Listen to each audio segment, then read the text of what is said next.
Hey guys, welcome to the Time Rich Challenge Day 1. So in this video we're going to be talking about what a virtual assistant can do for you specifically.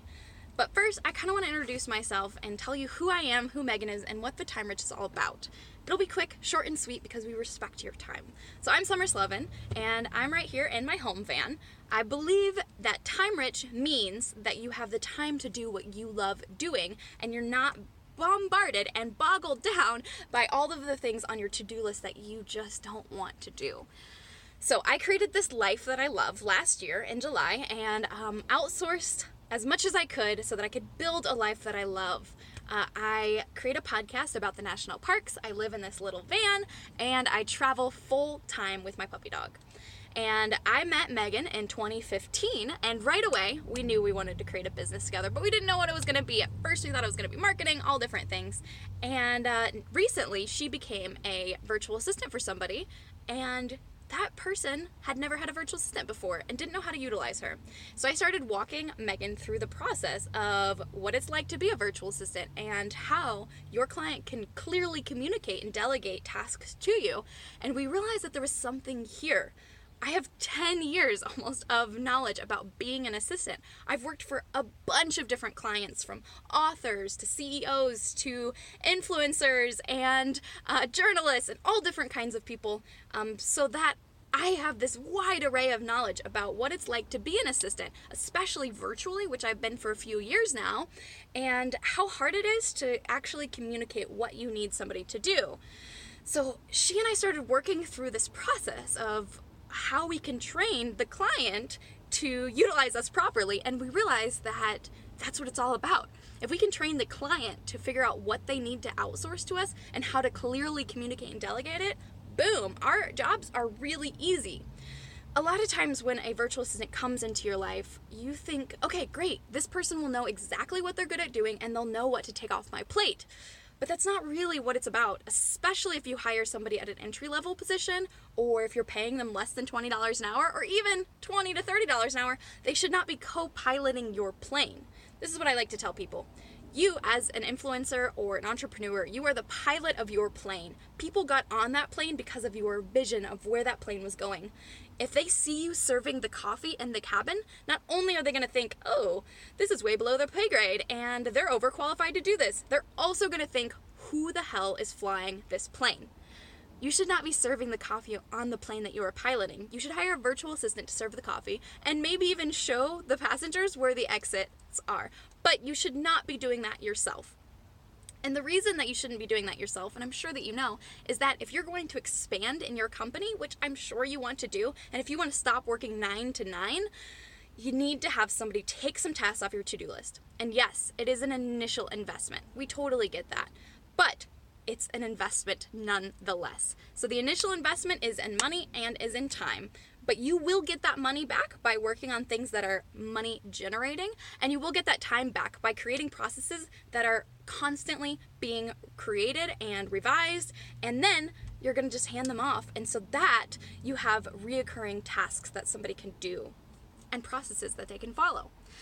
So now you know what a virtual assistant is, now you know what they're good for, now you know why we created the Time Rich, because we want more time doing things that we love, and we want to spend time impacting people positively in the community and online. So we wanted to give you this course or challenge to show you how easy it is to have a virtual assistant completely hired by the end of 5 days. And you could go at your own pace, so you could binge watch all of these videos and download all of the handouts and fill them out yourself and then have a virtual assistant hired in less than 5 hours just today. Or you could go at our pace and we can walk you through it, and you can join us on Q&A calls. So first I'm going to go over some common virtual assistant tasks, and I have them written down. I'm going to go over some common ones, and then I'm going to go over some kind of uncommon ones that I myself have done for clients. So some of the common tasks that I've seen virtual assistants do and that I have actually done myself are sending follow-up emails to contacts or connecting to social media profiles, managing the calendar, scheduling appointments, coordinating interviews, document creation and report creation, agenda creation, spreadsheets, updating contact information and records, content revising, proofreading, and scheduling for blogs or social media, creation of pictures or pins from templates that you create, research on blog topics, niche influencers and potential contacts, researching popular hashtags, trending topics, and relevant articles, email management, unsubscribing to spam, monitoring email, following up on emails sent, archiving emails, submitting summary of emails to you, and things that you need to handle, just outsourcing that to you, but going through that task before you have to go in and handle it all yourself. So those are some common tasks, and the reason that I say they're common virtual assistant tasks is because they're not specializing in anything. And the reason I want to tell you this is because there's so many different tiers of virtual assisting, and I'm going to go through this in the next video as well. But if you want somebody to just take care of some of the minor to-do lists, things on your to-do list, you're going to hire somebody that's just generalized a virtual assistant. But I'm going to have you go through your to-do list, and you're going to circle all of the things, and I want you to circle every single thing that you could possibly outsource. They don't have to be easy tasks, they don't have to be recurring tasks, they don't have to be difficult tasks. They just have to be things that you could possibly outsource. And then I'm going to have you look through it tomorrow and look at the tiers. So today, all you're going to do is circle the things. So here are some things that I've done for my clients that are kind of random, some of them, and some of them are just basic. Some of them are specializing, some of them are general. But here are some things in my 10 years, just a few of the things that I've done for my clients. I've gone through their Facebook friends list and wished people happy birthday from them. I've researched target demographics. I've even researched the CEO of a company where they were going to be hired for a job for that company.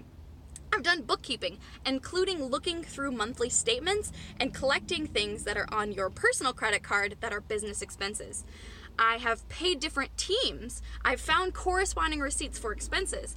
I've entered business cards in and I've filed them online. I've put together slideshows for presentations, from small presentations to really big 1,000 people audience presentations, and they've looked through them and revised them, but at least they had a starting base. I have found the best travel prices and booked flights on points after I've actually researched the best credit cards for those points. I've researched venues for client meetings, and then I booked the venue and arranged the catering and the cleanup for that venue. I've booked reservations for restaurants and then rescheduled them. And I've booked cake delivery at the exact right time. Thank you, TaskRabbit. I've applied for visas and then expedited the visa 3 days before they were supposed to travel. I wouldn't recommend doing that. I've found the perfect gifts for teammates and clients by researching interest, and then I've sent them.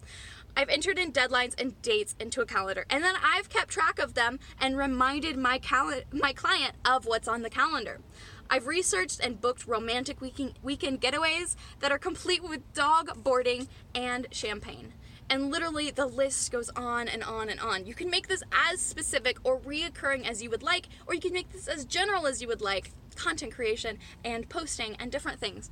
So what we've included is a list of common virtual assistant tasks. There's like over 50 common virtual assistant tasks that'll just get you jogging, your brain started. You can find these all over the web. Just type in common virtual assistant tasks and you're going to find a bunch more.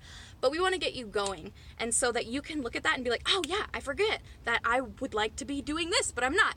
And then we're going to have you look through, step 2 is look through your own time tracking guide and circle the things that you could outsource. Go through the virtual assistant common tasks, circle those things, go through your own time tracking, circle those things, and then you're going to move on to the step 2, which is actually identifying different things that you, 1, hate doing, 2, that you should be doing that you are not doing because you are so overwhelmed with the things that you're already doing, or you just don't know how to do it, which is number 3. Things that you don't know how to do but you want to have done. So just literally download the handouts right below and then go through each of those sections, fill them out, and try to do it today while it's still fresh on your mind. And then let me know if you have any questions. And then also, don't forget that we have a Q&A call right after this, and the link is in your email for that Q&A call. So start filling out your worksheets now so that by the time the Q&A calls, you'll know what questions you have about what you can outsource to a virtual assistant and what tasks they can do for you specifically. Thanks, guys. I hope you enjoyed this video. Join me tomorrow for figuring out what tiers a virtual assistant falls into that you can have, what categories they fall into, and if you can afford one. And then we're going to go through the hiring process, and we're going to go through where you can hire a virtual assistant, and then we'll go through next steps. And that's all this week. You can go at your own pace, or you can do it as we're doing it. And by the end of the 5 days, you should have a virtual assistant working for you.